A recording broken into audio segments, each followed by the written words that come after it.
We bring in Mike Pompeo, former Secretary of State and Fox News contributor. Secretary, always good to have you with us. Thank you very much for being here. Martha, it's great to be with you. Thank you. So you met with Kim Jong-un a couple of times in your capacity as CIA chief and then also as Secretary of State. So as you watch that train move through, and we believe he's on the way to sit down and talk weapons with Vladimir Putin, what do you think?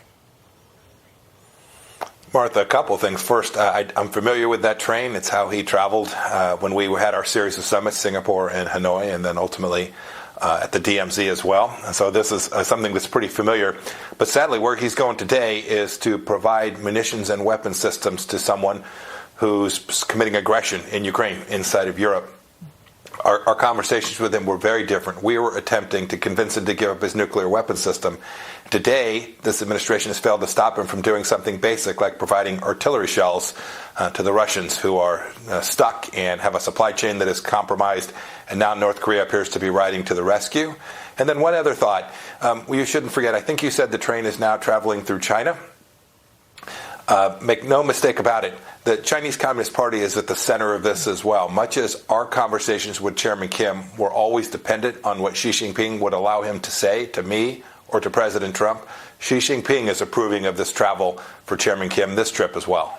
No doubt. There's a lot of sort of big brother, little brother relationships between Russia and North Korea and China. But clearly they're on the same page in general in terms of the position they want the United States to be in vis-a-vis their strength and their position. Here is what President Biden said at the Hanoi presser. This has gotten a lot of attention. And here's a piece of it about his take on the U.S. perspective on China Watch.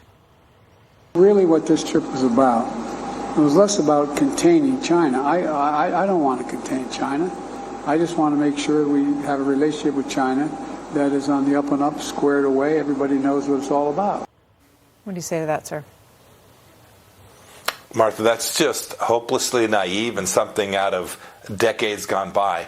The place that America finds itself is a direct result of Xi Jinping's behavior. This isn't a dislike for the Chinese people or dislike for the Chinese government per se. It is Xi Jinping's aggression against America. He's stolen billions of dollars of intellectual property. He foisted a virus on the world.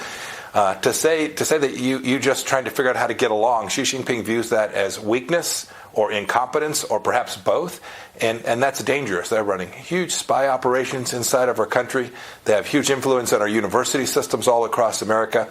For President Biden to say, well, we don't want to contain them, well, fair enough. But make no mistake about it, Xi Jinping has at least declared economic war on the United States for the last 30 years. Yeah. At the very least. Thank you very much. And you shut down a spy operation in Texas, I believe. There's a lot of infiltration Houston, here. Texas. And the language is intentionally soft towards China from the president. I think that's fair to say. Thank you very much, Secretary of State Mike Pompeo. Thank you very much for being here. Good to see you. So let's bring in Kayleigh McEnany.